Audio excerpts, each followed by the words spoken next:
Okay, this is an encore presentation of Reality Bites 2. Fantasies Can Also Bite. I think I could do it better this time. Um, with a few edits.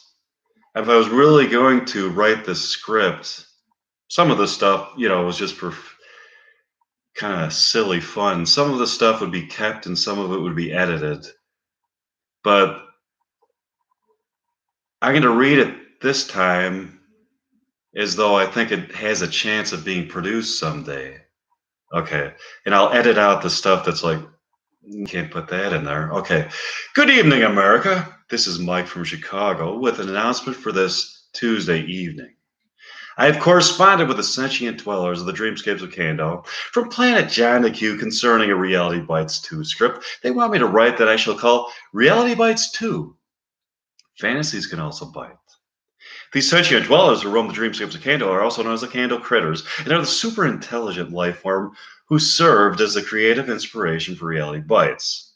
When they sent out psychic waves of cognitive thought forms into the Earth's psychic mirror, they were received in their material form by Ben Stiller's brain and decoded into useful information. That useful information is what we now refer to as a script for Reality Bites. Um, they have sent me this same information, want me to write Reality Bites 2. I'm going to call it Reality Bites 2. Fantasies Can Also Bite. It'll star Mike Meyer, the great Winona Ryder, the great Janine Garofalo, the great Ethan Hawke, and the great Ben Stiller. Okay. The real Ben Stiller will direct the movie. Someday I'll explain how scientists were able to determine why Ben Stiller is a creative genius. Let's go to scene 1. We are on Fantasy Island with Ricardo Montalban and Hervé Villachez. Ricardo stands there in his beautiful white suit and curly gray hair, and Hervé looks up and sees the plane flying in with the new participants. De play. You can stop saying the plane. I can see it, you little shrimp. From out of the plane emerges Winona Ryder, Janine Garofalo, and Byron and Ethan Hawke. Welcome to Fantasy Island. Oh, hi, Ricardo. Nice island. What a great place. There's something about an island. It's a good place to be. Hi, you must be Mike from Chicago. Hi, Ricardo. Yes, I am. These are my friends, Winona Ryder, Janine Garofalo, and Ethan Hawke. Nice to meet you, Ricardo. Hi, Tattoo. That's just a nickname. You don't have to call me Tattoo. Just call me Hervé.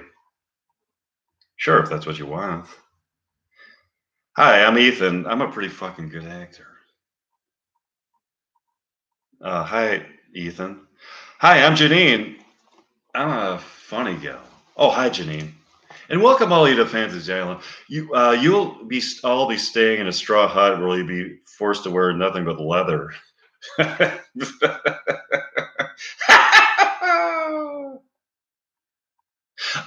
um, and a pit bull will be brought out to bite you in the morning, and you'll have a hot dog eating contests every day. Also, at night, you'll all be force fed candied yams. Multi-meal. It's not my fucking fantasy. Do you think that's my fantasy on Fantasy Island, Ricardo? Where the fuck did you get that? I thought we'd be given blowjobs and cunnilingus and back rubs and be pampered and have our chores done for us. They should call you retarded, not Ricardo. Yeah, Ricardo, this reality bites. That's why they come over here early bites too. Fantasies Can Also Bite. This sucks, Ricardo.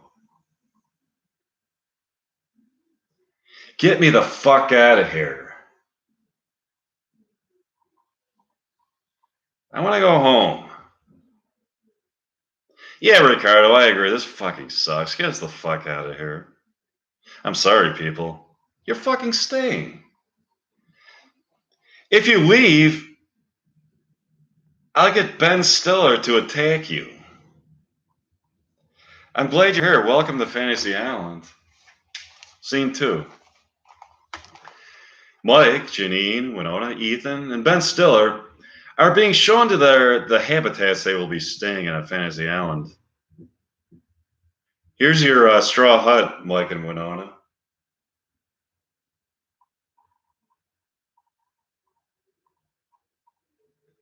I get to stay in the straw hut with Winona? It's terrific, Tattoo. I've got a tip for you, Tattoo. Don't go. What's the tip? I told you, don't go. That's the tip. I said I have a tip for you. Don't go. Okay, I won't go. I'm just kidding, Tattoo. The tip is that since you're so short, you should walk under the skirts of beautiful women in the city and look and see what's up there. What's up there? It's something you've never seen before, Tattoo. It's called a vagina.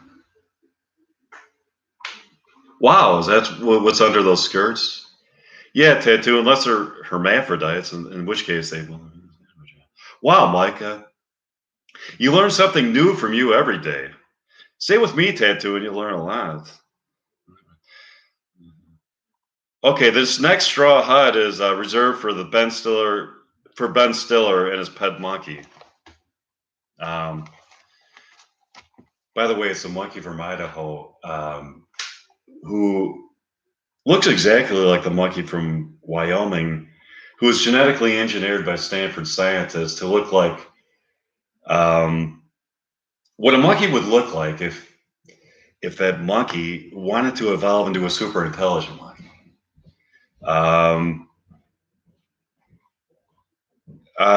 Who wanted to usurp all the authority exerted by unscrupulous executives at law offices.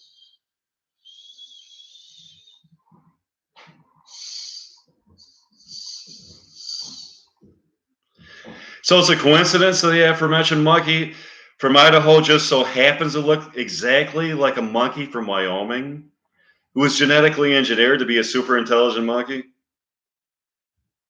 That's exactly what I'm saying to you, Ethan.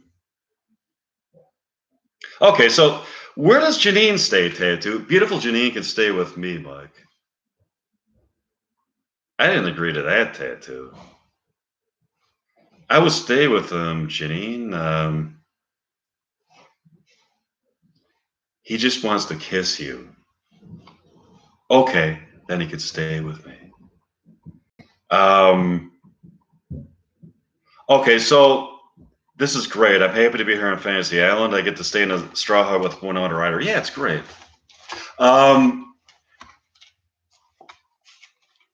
Mike looks into the straw hut where Tattoo is bunking with Janine Garofalo. Janine looks lovely as usual with her beautiful head of black hair, baby face, and dreamy brown eyes. Hervé Villachez looks like a sinister little pervert as usual, with that evil gleam in his eyes full of lust. Mike pokes his head through a window in the straw hut and stares right at Janine. Good evening, Janine. You look just gorgeous. A beautiful sunset on some vast Wyoming landscape of bliss would be shamed by the shimmer of your beauty. Also, I was wondering if you had enough lube for your automobile. No, I don't. Okay. So, Hervey? Yeah, what is it, Mike? Do you want to cruise around the island in an automobile? What's an automobile? It's a thing that you could cruise around in. It's got wheels and you can cruise in it. It's called an automobile. I never heard of that. I know what planes are. I don't know what automobiles are. That's what an automobile is. I know what a plane is. I see them all the time. As a matter of fact, it's like the plane, the plane. See, that's all I'm always just looking up. That's why I never saw an automobile because I never look down. I always look up. So that's why I always just see the plane. So that's what an automobile is. Okay.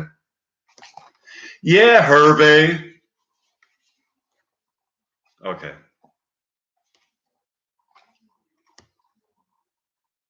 Hey, Hervey. Yeah, what is it, Mike?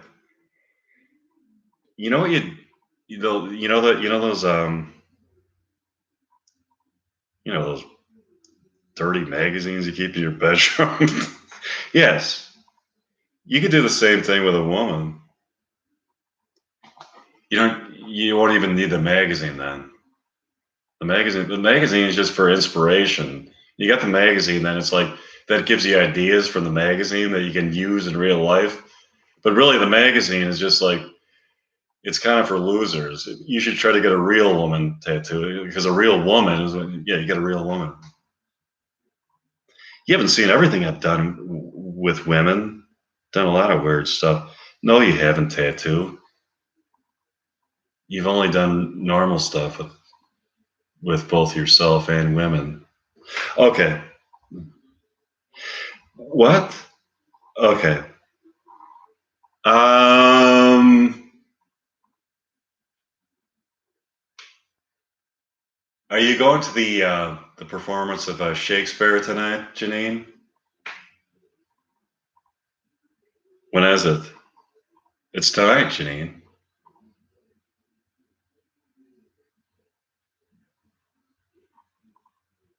Who's it being given by? It's being given by me and Winona Ryder. It's a performance of Romeo and Juliet. That's in attendance will be Cliff Clavin, all the Scottish Terriers who somewhat from Utah, who somewhat resemble the cousin of the Scottish Terrier, who looks like like Cliff Clavin. Cliff Clavin's best friends, Cliff Clavin's enemies, Cliff Clavin's doppelgangers. Cliff Clavin's college astrophysics instructor, Cliff Clavin's former lover, Cliff Clavin's present lover, Cliff Clavin's agent, Cliff Clavin's masseuse, Cliff Clavin's mom's pastry chef, Cliff Clavin's mom's pastry chef, Cliff Clavin's mom's pastry chef, Cliff Clavin's toupee exorcist.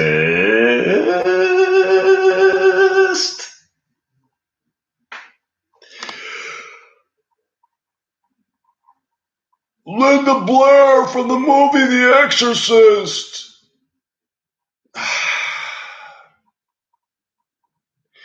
The priest from California looks like the priest from The Exorcist.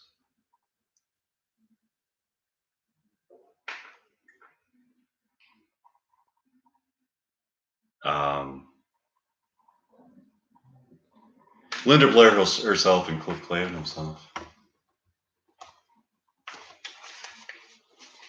Okay, let's go tonight, Mike. Janine arrives at the Allen Theater that evening to see Mike and Winona Ryder perform Shakespeare. We're in Act 2, Scene 2. By whose direction foundst thou out this place? By love that first did prompt me to inquire. He let me counsel, and I lent him eyes. I am no pilot, yet wert thou as far as that vast shore washed with the farthest sea, I should adventure for such merchandise. Thou knowest the mask of night is on my face, else would a maiden blush be paint my cheek. For thou hast heard me speak tonight, fain would I dwell on form, fain deny what I have spoke. But farewell compliment. If my heart's dear love, well, don't swear. Although I joy in thee, I have no joy in this contract tonight. It is too rash, too unadvised, too sudden, too like the lightning, which doth cease to be. Ere one can say it lightens. Sweet, good night. This bud of love, by summer's ripening breath, may prove a beauteous flower when next we meet. Good night, as sweet repose and rest. Come to my heart as that within my breast. Oh, wilt thou leave me so unsatisfied? What satisfaction canst thou have tonight? The exchange of thy love's faithful vow for mine. I gave thee mine before thou did request it, and yet I would it were to give again. What a terrific night. There's there's more.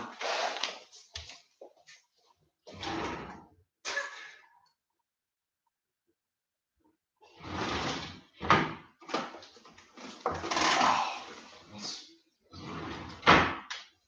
see what's.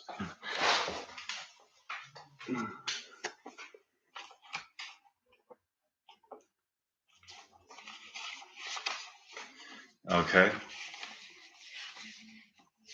we're on scene 3. Okay, Mike, Winona Ryder, Ethan Hawke, Ben Stiller, Jean Garofalo, all enjoyed the rendition of Romeo and Juliet. Janine walks up to Mike and Winona and presents them with a bouquet of white roses as a tribute to the beautiful transcendence of their performances. Hey, Mike, you and Winona were fabulous up there as Romeo and Juliet. Thanks, Janine.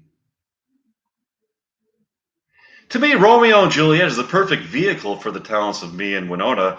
The passionate flame of immortal love that is expressed by Romeo and Juliet to each other exactly mirrors the passionate love that me and Winona have for each other.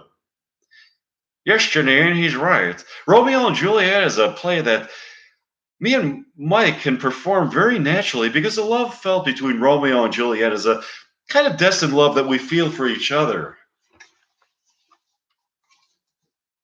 That's good to know. All of a sudden, the domination black with black eyeshadow and a black hair and a ponytail walks up to all of them with Ben Stiller and the other one. I have an announcement for you people. What's the announcement? Leather Lucy. What? Oh, I was teaching a class starting on Thursday. What's the class about? When you say that, I don't want to say that. I don't want to say some of the stuff I wrote. I don't want to say anymore. Okay. Okay. Scene 4. Mike approaches Ricardo Montalban with a proposition for him. Hi, Ricardo. How are you doing? I'm doing great, Mike. What's on your mind? Well, Ricardo, Janine, Winona, Ben Stiller, Ethan Hawke, and I have a proposition for you. What is it, Mike? What's your proposition? Well, Ricardo, we understand that we're being held captives as slaves here on Fantasy Island, and far be it from us to complain about something like that, but we feel as though we need some kind of a field trip away from all this. Field trip? That would be unprecedented. Maybe. Where would the field trip be to? The field trip would be to the Interdimensional Sluiceway in Chicago next to the Picasso where a movie is playing, which the viewer can participate in. By wearing these special white frame sunglasses manufactured by Meyer Optical that filter wavelengths of light emitted by the human soul instead of the viscera of the brain, where they are decoded, and an image of the immortal soul that is being viewed is formed.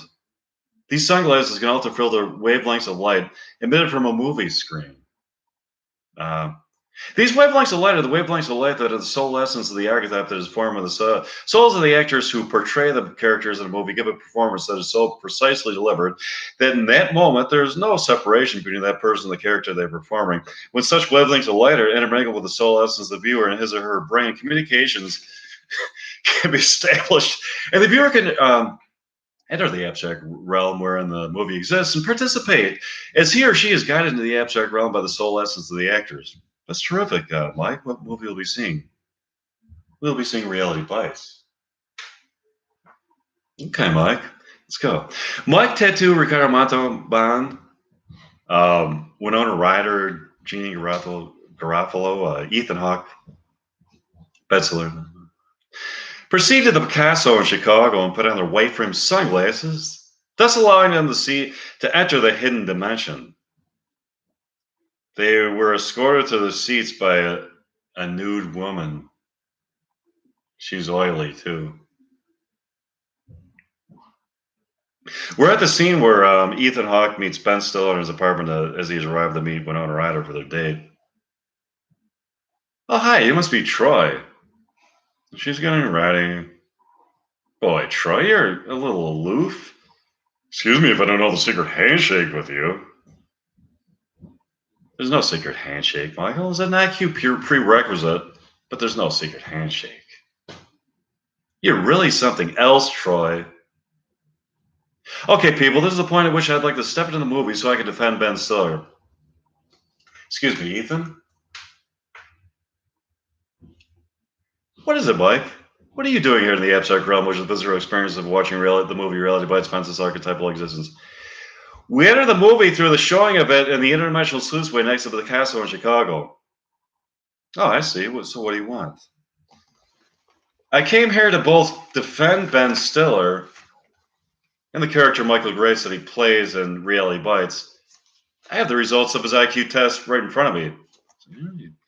Well, he scored a 178. Just 2 points shy of the Mensa Club. You claim to have a 180 IQ, and I believe you, but Ben Stiller and Michael Grace are both at 178. I think that qualifies for him to talk to you. Really? Let me see that. Wow, you're right, Mike. By the way, what's your IQ? I've never been tested, but it's got to be about. That more than qualifies for you to talk to me, Mike. I know it does, Ethan. I know that. I like you, Ethan. You're very smart, interesting, and well read. But please stop harassing Ben Stiller in the archetypal realm where the visceral experience of reality bites exists.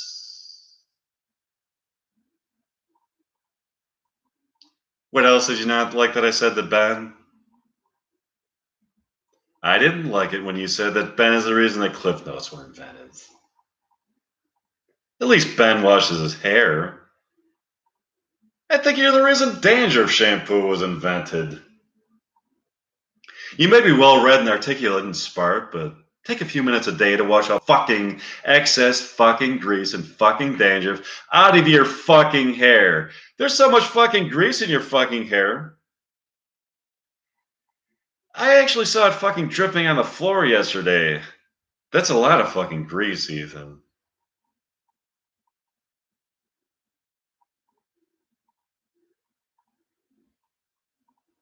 Oh, that's something, Mike. Okay, that's good fucking advice.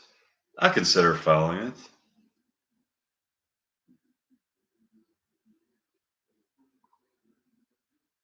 Try to get rid of the fucking dandruff, too. Your hair? Looks like a fucking ski resort at Aspen. Okay, Mike, that's also good fucking advice. I'll consider following it. Please don't just consider following it. Follow my fucking advice. Okay, Winona, Janine, Ethan, Ben Stiller, and the Ben Stiller and Animate Hybrid. Let's take a look at the opening scene of the movie with a transcendently beautiful Winona Ryder playing Leilana Pierce gives her speech as a valedictorian of her high school. And they wonder why those of us in our 20s refuse to work an 80-hour week just so we can afford to buy their BMWs? Why we aren't interested in the counterculture that they invented. As if we did not see them disembowel the revolution for a pair of running shoes. But the question remains, what are we going to do now? How can we repair all the damage we inherited?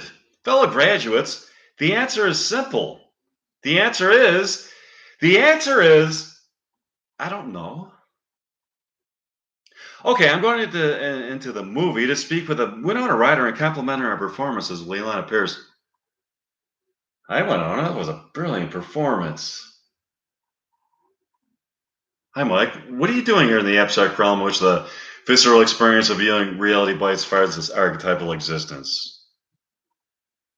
I just wanted to tell you, Winona, that you truly are a transcendently beautiful actress.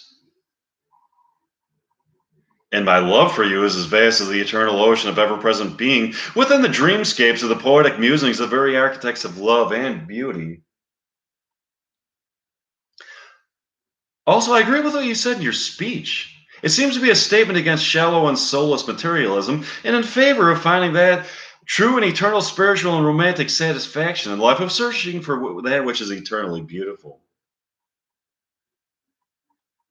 I think you understand it pretty well, Mike. Let's go out. Sure. Okay, people, let's go to another scene in Reality Bites, edited and embellished by me. This is the scene where Winona Ryder is applying for a job as a cashier at Taco Palace. Miss Pierce, do you have any idea what it means to be a cashier at Taco Palace? Yeah, it's taking orders and making change in it. Thank you. That was a juggling act. A juggling act? You mean like metaphorically? No, I mean you got people coming at you from the front, coming at you from the back, from the sides, people that kind of make exchange, people at the drive-through, kids on bikes, and they're all depending on who? Me? Yeah.